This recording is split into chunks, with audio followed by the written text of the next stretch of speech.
जय Hind defence aspirant. आज की वीडियो नर्सिंग असिस्टेंट के लिए खास होने वाला है, क्योंकि इस वीडियो में मैं बात करूंगा आपकी कौन सी कोर्सेस होता है। आपको पता है नर्सिंग असिस्टेंट में जा रहे हो, आपकी काम क्या होगा, कितने टाइप से। मेडिकल में बहुत सारे सेक्टर होते हैं, आप सिविल मेडिकल में भी देख सकते हैं, बहुत सारे सेक्टर में नर्सिंग वाले काम करते हैं। ऐसे फौज में भी बहुत सारे ब्रांचेस होता है। साथ में बताऊंगा कौन सी ब्रांचेस टेक्निकल में आएगा जिसमें आपको 6,400 रुपये के फायदा होगा। आपको कौन सी ब्रांच लेना चाहिए ट्रेनिंग के टाइम में, जब भी आपको मौका मिलता है। अगर वॉलंटरी पूछते हैं आपको कौन सी ब्रांच पसंद है, आपको कौन सी लेने चाहिए, वीडियो के एंड पे बताऊंगा। लेकिन उससे जरूरी है एक डॉक्टर, एक नर्सिंग असिस्टेंट, एक एमएनएस, ये तीनों का जो डिफरेंस है थोड़ा समझने के लिए इसके बारे में आपको आधा 30 सेकंड या 40 सेकंड ब्रीफ करना चाहूँगा। क्योंकि अगर ये चीज़ें मैं आपको नहीं बताऊंगा, जो चीज़ें अभी बताऊंगा, जो काम आपको समझ में नहीं आएगा, कंफ्यूजन हो जाएंगे। एएमसी होता है आर्मी मेडिकल कोर, उसके नीचे रहते हैं डॉक्टर्स, ठीक है, जो होते हैं lieutenant, captain, major, officers rank से आते हैं। एफएमएनसी पुणे से आते हैं। उनकी काम ये है, जो नर्स जो रिपोर्ट बना के देता है, जो नर्सिंग असिस्टेंट जो रिपोर्ट बना के देखता है उसको चेक करना, जो एक्सरे बना के दिया उसको चेक करना, उसके हिसाब से पेशेंट से बात करना, और उसके बाद उसकी दवाई, उसके बाद दवाई के अलावा कब आना है, कब ट्रीटमेंट कराना, बाकी चीज़ें क्या क्या उसको चाहिए, क्या क्या उसने केयर करना है, वो सारे एक डॉक्टर्स का काम होता है। एक बार उसने प्रेस्क्राइब बना दिया, फिर नर्सिंग असिस्टेंट का काम आता है उस प्रेस्क्राइब को दोबारा उसको बिल्कुल एक्सप्लेन करना। मिलिट्री हॉस्पिटल में जो भी डॉक्टर्स होते हैं वो बहुत ही काइंड होते हैं, चाहे लड़की हो लड़का हो।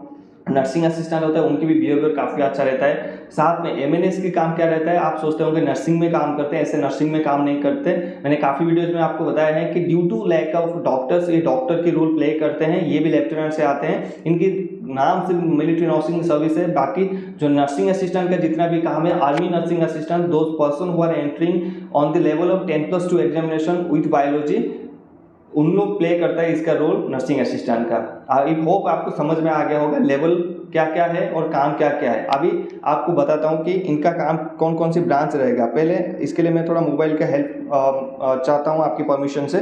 यहाँ पर जो पहला काम आपका आएगा, क्योंकि बहुत सारी चीज़ें मुझे याद नहीं रहेगा, कहीं भूल जाऊँगा, इसलिए लिख लिया मैंने।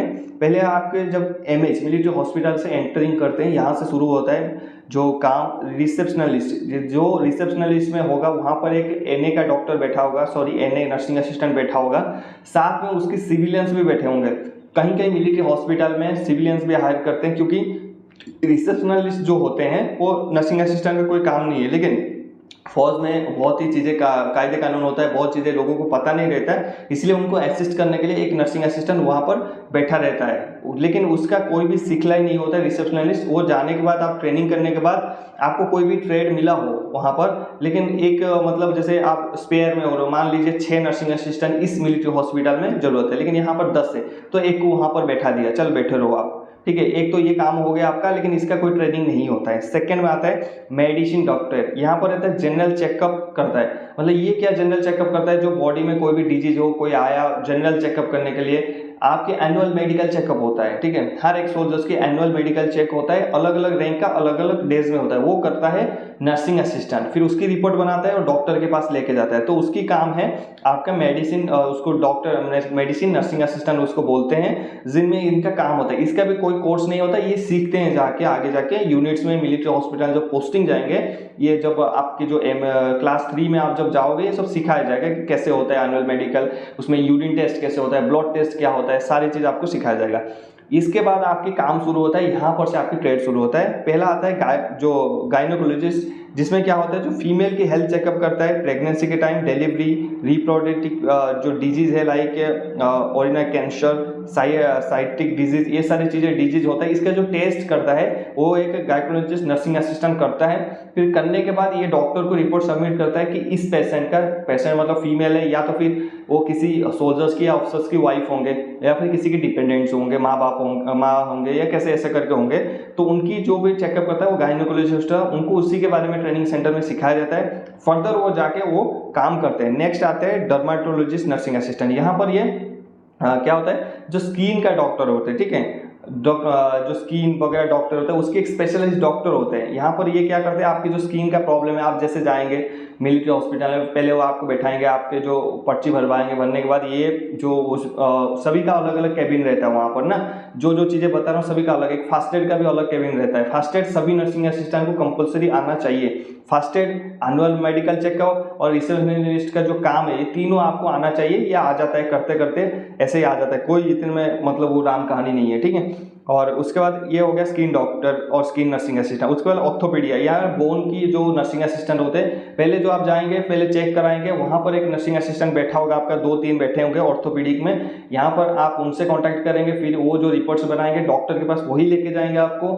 फिर बताएंगे कि सर ये इनका ये प्रॉब्लम है, फिर डॉक्टर देखेंगे, उसके बाद आपको उनके हिसाब से आपको मेडिसिन वगैरह ट्रीटमेंट मिलेगा, ठीक है। उसके बाद जो डेंटिस्ट में ये होता है, इंडियन आर्मी की जो मेडिकल में एक्स ग्रुप में आता है डेंटिस्ट आता है, इनका कोर ही अलग हो जाता है। आपको सीधा एएमसी से अगर आपको डेंटल मिल जाता है, अच्छे स्कोर करते हो, आपको जो आपकी क्लास 3 में जो ट्रेड मिलेगा अभी, उसमें आपको क्या मिलेगा, डेंटिस्ट अगर मिल गया वहाँ पर आपको एडीसी में भेजा जाता है, आर्मी डेंटल कोर में। आप नो फर्दर एएमसी में नहीं रहते हो, एडीसी में चले जाते हो, आपकी कोर ही चेंज हो जाता है। वहाँ पर आपको डेंटिस्ट बनाया जाता है, एक्स ग्रुप मिलता है, 6400 आपको एक्स्ट्रा पे मिलता है। नर्सिंग असिस्टेंट ये भी होते हैं वो भी होते हैं, लेकिन वहाँ पर आपको एक पक्ष है कि आपको 6400 रुपये एक्स्ट्रा मिलेगा, तो ध्यान रखना इसका। अगर ये मिलता है तो आप पक्का जाना। और डेंटिस्ट आपको बताने की जरूरत नहीं, दांतों का भी एनुअल मेडिकल होता है, हर एक सोल्जर्स का किसी के दांत का प्रॉब्लम है, वो सारे चेकअप, उनके सारे जो छोटा मोटा ट्रीटमेंट आप करोगे, आपसे नहीं होगा, जो एडीसी में डॉक्टर साहब बैठे होंगे लेफ्टिनेंट कैप्टन से, वो उसको ठीक करेंगे। नेक्स्ट पर आते हैं आप जो क्या बोलते हैं आईज का ऑप्थेल्मोलॉजिस्ट। वहाँ पर आई टेस्ट करना, किसी के आंखों में रोशनी मतलब खराब हो रहा है, किसी को चश्मा लगेगा, कितने पावर्स लगेगा, ये सारे जो टेस्ट करेंगे वहाँ पर एक नर्सिंग असिस्टेंट होगा, वहाँ पर उसको क्या करेगा, ऑप्थेल्मोलॉजिस्ट के नर्सिंग असिस्टेंट उनको बोलेंगे, वो आईज का जो चेकअप वगैरह करेंगे, वो भी आपको एक ऑप्शन मिलेगा, कोर्सेस मिलेगा वहाँ पर, ठीक है। उसके बाद ईयर नोज थ्रोट स्पेशलिस्ट, इसका भी एक नर्सिंग असिस्टेंट होता है। ये चीज़ें आपको सिखा जाता है, जिनको ओटोलॉजिस्ट जिनको बोलते हैं, उनका काम यही है कि जो आपका थ्रोट है, नोज है या फिर ईयर है, इसमें कोई भी डैमेज है ना, उसको चेकअप करना। जब भी कोई सोल्जर्स आए, इनके बारे में आपको पढ़ाया जाएगा, ट्रेनिंग सेंटर में सिखाया जाएगा। फर्दर आप जाके ये काम करोगे, आपकी ब्रांच इन्हीं ईयर नोज थ्रोट पे जितने भी काम रहेगा आप उसके स्पेशलिस्ट बन जाओगे। उसके बाद आते हैं रेडियोलॉजिस्ट, इनका काम है X-ray, MRI, CT scan, PET यानी पेस्टिरोन एमिशन, टोमोग्राफी, अल्ट्रासाउंड, ये जो सारी चीज़ें हैं ये आपको ट्रेनिंग सेंटर में सिखाया जाएगा रेडियोलॉजिस्ट में, ठीक है। रेडियोलॉजिस्ट में सिखाए जाने के बाद आप लोग जाओगे वहाँ पर काम करोगे। जब आप मिलिट्री हॉस्पिटल में जाओगे, आपकी ब्रांच यहाँ पर मिलेगा, जो एक्सरे, एमआरआई, सीटी स्कैन या फिर पीटी, कुछ कोई में भी ये पूरे रेडियोलॉजिस्ट डिपार्टमेंट में आता है। यहाँ पर जब जाओगे आपकी कैबिन होगा रेडियोलॉजिस्ट डिपार्टमेंट, वहाँ पर ये काम करोगे। 3 से 4 बंदा मैंने देखा मैक्सिमम वहाँ पर रहते हैं। आपकी इनका जितना भी चेकअप होता है वही करते हैं, फिर उनका जो चेकअप होता है वो डॉक्टर्स को अपना रिपोर्ट सबमिट करते हैं। इसलिए आपको डॉक्टर, नर्सिंग असिस्टेंट और एमएनएस का जो पर्टिकुलर डिफरेंस है पहले समझाया था कि ये कंफ्यूजन आपको ना हो, ठीक है। फिर आप इनको डॉक्टर समझ लो, इसीलिए आपको बताया था। उसके बाद अल्ट्रासाउंड यानी सोनोग्राफर और सोनोलॉजिस्ट, अल्ट्रासाउंड का भी आपको कोर्सेस वहाँ पर होता है, मिलता है, उसको भी सीखना है। उनकी भी एक अलग सा कैबिन होता है वहाँ पर। जब आप पोस्टिंग आओगे मिलिट्री हॉस्पिटल या फिर में काम करोगे, यूनिट लेवल पे इतना सारी चीज़ें नहीं होता है। यूनिट लेवल पे एक नर्सिंग असिस्टेंट होता है जो बेसिक, उसको बोला मेडिसिन जो कोर्सेस होता है उसको आता है, इंजेक्शन बना देना आता है, फास्ट एड देना आता है, बस इतना ही आता है। बाकी कोई भी इनमें से चीज़ें है, उसकी ईयर नोज, वो क्या करता है, आपको गाड़ी में बैठाएगा, आपको मिलिट्री हॉस्पिटल लेके आएगा, वहाँ पर चेकअप करवाएगा। डॉक्टर जो होंगे आपकी यूनिट, हर एक 2 या 3 यूनिट का एक डॉक्टर होते हैं जिनको आप आरएमओ बोलते हैं, ठीक है, रेजिमेंट मेडिकल ऑफिसर। तो वो 3 रेजिमेंट का, 2 रेजिमेंट का एक मेडिकल ऑफिसर होते हैं, तो उनको आप चेकअप करवाएंगे। या फिर जो स्पेशलिस्ट, अगर जैसे मान लीजिए दांत का डॉक्टर है, वहाँ पर थोड़ी ना आपके आरएमओ लगेगा, वहाँ पर डेंटिस्ट के पास लेके जाओगे, उस बंदे को लेके जाओगे, उनके चेकअप कराओगे। ये काम आपकी नर्सिंग असिस्टेंट करेगा आपकी रेजिमेंट में। मतलब आप अगर नर्सिंग असिस्टेंट जा रहे हो तो आपकी बंदों में अगर ऐसा काम है आपको यहाँ पर करवाना पड़ेगा ये चीज़ें, ठीक है। जो टेस्ट वगैरह उसके लिए फौज का गाड़ी मिलेगा आपको, जिप्सी छोटा वाला मिलेगा, इसमें कोई भी मतलब टेंशन वाली बात नहीं है। उसके बाद अल्ट्रासाउंड मैंने आपको बता दिया। लैबोरेटरी टेक्नीशियन, लैब टेक, जिसका यूरिन टेस्ट, ब्लड टेस्ट, ये लैब टेक्नीशियन अलग अलग वहाँ पर सिखाया जाएगा एएमसी सेंटर में आपको। आजकल तो एएमसी सेंटर में बंद हो गया सिखाना आपको। फिर फर्दर जो मिलिट्री हॉस्पिटल आपका 2 साल ट्रेनिंग चलेगा। ट्रेनिंग का वीडियो हमने डाल दिया है, अगर आपने नहीं देखा तो नीचे लिंक डिस्क्रिप्शन में डाल देंगे, या फिर चैनल में जाके देख सकते हो। जो 29 मंथ की आपकी जो फुल ट्रेनिंग होगा नर्सिंग असिस्टेंट का। साथ में अगर आपने हमारे जो टेलीग्राम चैनल है आर्मी सेल ऑफिशियल ज्वाइन नहीं किया है, प्लीज़ कर लीजिए। आप कहीं भी ढूंढे हुए आपको मिल जाएगा, स्क्रीनशॉट आप देख सकते हैं। वहाँ पर बहुत सारे ऐसे इंपॉर्टेंट इन्फॉर्मेशन है जो हम देते हैं आपको।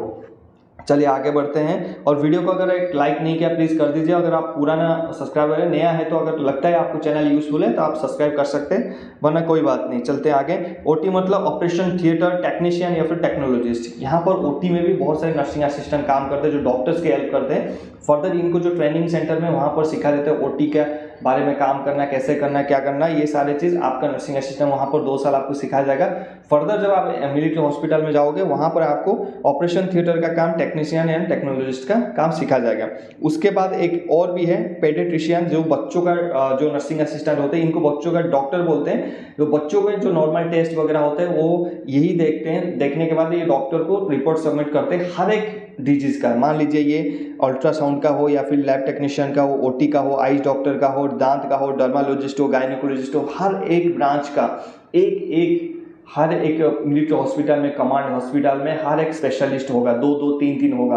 क्यों 2-2 होते हैं? क्योंकि एक बंदा अगर एक अफसर छुट्टी जाएगा उसके जगह पे कौन स्पेशलिस्ट पे काम करेगा, इसलिए कम से कम 3-3 अफसर अपॉइंट होते हैं वहाँ पर। उसके अंडर में आप नर्सिंग असिस्टेंट काम करोगे। आपकी मेनली चीज़ें ये समझ जाओ कि आपको मेनली चेकअप करना, उनके एक्सरे वगैरह करना, स्कैन करना, जो आपका काम है, जो जितने सारे चीज़ें बताए आपको वो काम आपने करना है। डॉक्टर को रिपोर्ट सबमिट करना है, डॉक्टर उसकी जो लिखेगा सारे चीज़, अगर उन जो क्लाइंट है आपके सोल्जर्स आपको पता नहीं चला उनको ब्रीफ करना, बढ़िया से बिल्कुल शांत बैठा के उनको ब्रीफ करे कि भाई ये चीज़ डॉक्टर ने बोला है, आपको 7 दिन के बाद बोला कि दोबारा मिलिट्री हॉस्पिटल में आना, आपको ये शाम को खाना है, शाम ये नहीं खाना है। आपको पीटी में वहाँ पर लिखा भी होता है। सिविल में जो होता है ना प्रेस्क्रिप्शन अलग होता है, सेना में अलग होता है। वहाँ पर नीचे लिखा जाता है PT period excuse, game period excuse, BPT battle physical efficient excuse. अगर वो एक्सक्यूज नहीं लिखता डॉक्टर, वहाँ पर जाके फिर आपको दौड़ना पड़ेगा, चाहे बुखार हो चाहे कोई। एक डॉक्टर की इंडियन आर्मी में जितना पावर है आप सोच नहीं सकते। जब आप इंडियन आर्मी में भर्ती हो जाओगे, एएमसी का डॉक्टर का पावर देखना,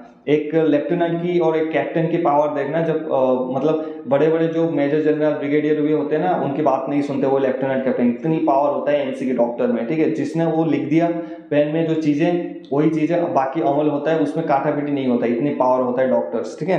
तो डॉक्टर बहुत बड़ी अपॉइंटमेंट और रेस्पॉन्सिबिलिटी है इंडियन आर्मी में, बहुत बड़ी सर्विस भी है, ठीक है।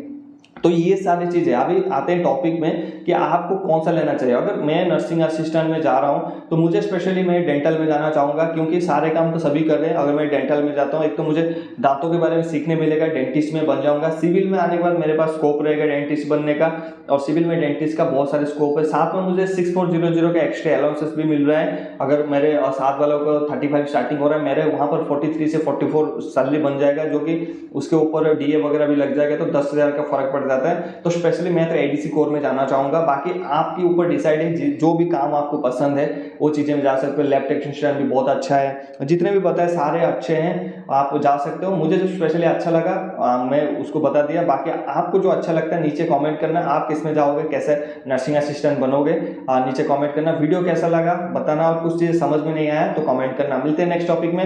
जय हिंद। और नेक्स्ट टॉपिक में हम बात करेंगे इंडियन एयरफोर्स की, जो मेडिकल में बहुत सारी लिस्ट है उसके बारे में डिटेल्स में बात करेंगे। एक डॉक्टर से हम ला रहे हैं लाइव में कि आइए और हमें बताए कि इंडियन एयरफोर्स में क्या क्या चीज़ें, ये इतना सारी चीज़ें हैं, क्या क्या चीज़ें होता है, उनसे पूछने के बाद क्लियर करेंगे। Thank you. जय हिंद। Happy uniform.